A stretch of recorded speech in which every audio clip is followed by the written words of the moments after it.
Merci de nous renouveler votre confiance, Madame, Monsieur. Bienvenue à cette nouvelle édition du Flash d'information. Le 30 mai dernier, les éléments de la douane camerounaise ont intercepté à l'aéroport international de Douala une cargaison de 24 kg de cocaïne en provenance de Sao Paulo au Brésil. La drogue était dissimulée dont 8 colis pesant au total 166 kg qui semblaient être des chaussures et des sacs à main. Après inspection, les douaniers ont découvert que ces chaussures et sacs contenaient des manches en bois soigneusement dissimulées, renfermant un peu plus de 24 kg de cocaïne. La valeur estimée de cette saisie est d'environ 2 millions de dollars, environ 1,2 milliard de francs CFA. Un sexagénaire de nationalité camerounaise a été arrêté et mis à la disposition du procureur en même temps que le corps du délit.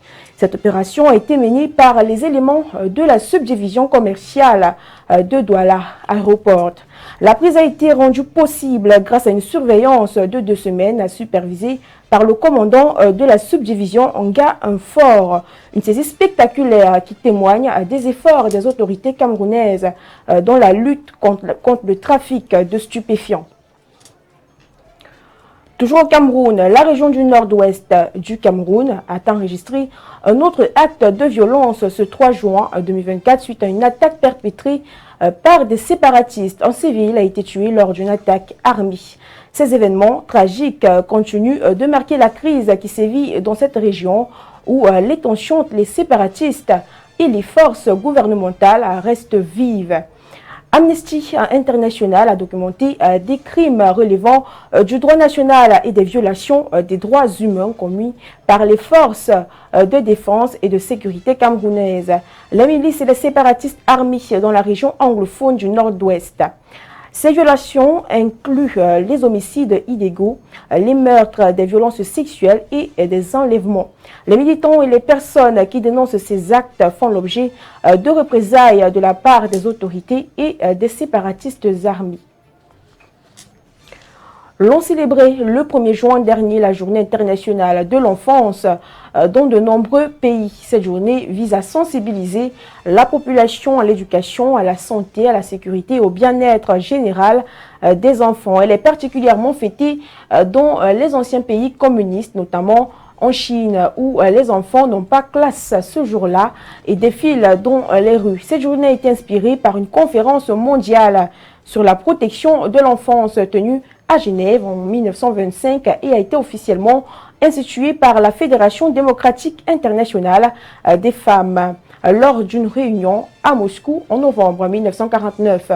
Elle commémore également le souvenir douloureux des enfants tués pendant la Seconde Guerre mondiale par les nazis, en particulier les 88 enfants tués dans le village tchèque de Lydis en juin 1942. En 2012, l'Assemblée générale des Nations unies a également proclamé le 1er juin comme la journée mondiale des parents pour honorer les parents du monde entier.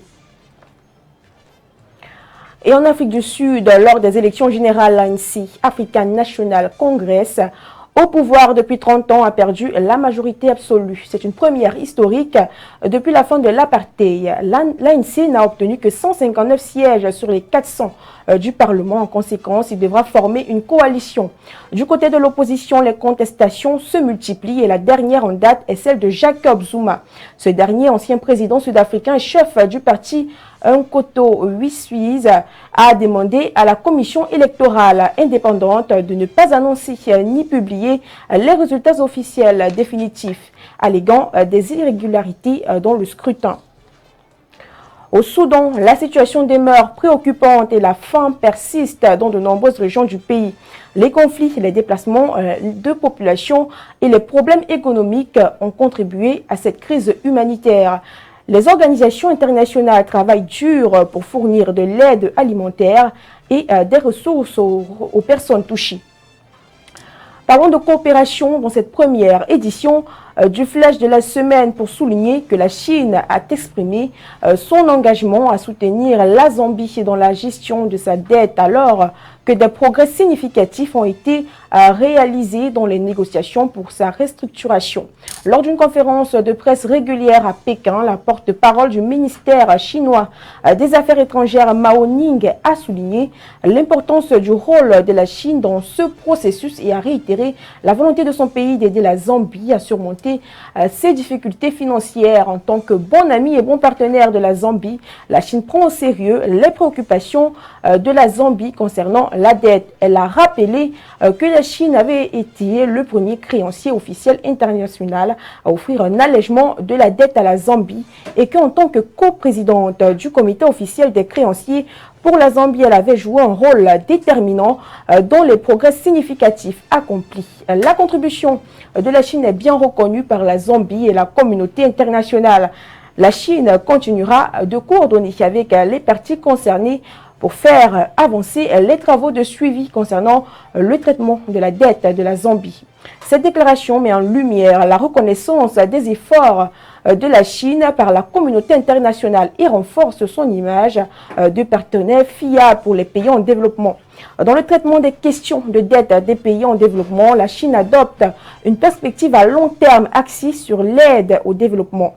Elle appelle la communauté internationale à travailler avec la Chine et à continuer de prendre des mesures concrètes pour soutenir la Zambie et d'autres pays africains dans la réalisation de progrès économiques et sociaux plus importants.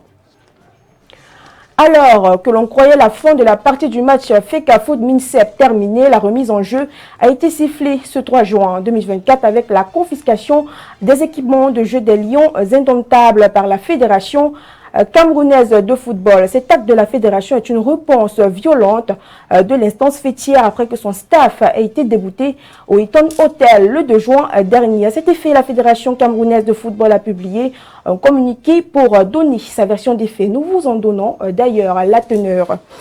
Communiqué de presse numéro 058/FECAFOOT/SJ 2024. La Fédération camerounaise de football porte à la connaissance de l'opinion publique nationale et internationale qu'un ensemble de faits suffisamment graves se sont déroulés le dimanche 2 juin 2024 au cours des travaux préparatoires pour l'entrée en stage des Lions indomptables du Cameroun. Au cours d'une réunion convoquée en date du 2 juin 2024 à l'hôtel Hilton, l'entraîneur sélectionneur M. Marc Brice a décidé de remanier l'encadrement administratif et technique nommé par le comité exécutif, seul compétent en l'espèce.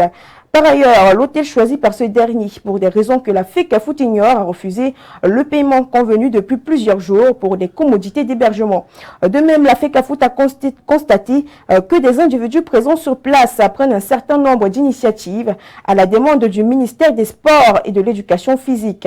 Plus grave, l'encadrement de la sélection nationale et le personnel de la FECAFOOT ont subi des intimidations de la part des forces de maintien de l'ordre mobilisées massivement, empêchant ainsi toutes les opérations usuelles d'accueil. Au vu de ce qui précède et afin de ne pas être complice d'un trouble à l'ordre public et d'agissement qui méprise à la fois les recommandations de son Excellence, Monsieur le Président de la République, les règles et usages en vigueur lors des compétitions organisées par la FIFA. Le comité d'urgence de la FECAFOOT réuni en sa session de ce jour à 11 h a pris acte de l'exclusion de la FECAFOOT de la préparation des rencontres devant opposer l'équipe nationale du Cameroun à celle du Cap-Vert et de l'Angola les 8 et 11 juin 2024 à Yaoundé et Luanda. Le communiqué est fait à Yaoundé le 3 juin 2024, signé par le secrétaire général de la FECAFOOT, M. Jounan Blaise. C'est sur cette note que nous mettons un terme à cette autre édition du Flash de l'information sur les antennes de Reflet d'Afrique Télévision. Restez scotchés pour la suite de nos programmes.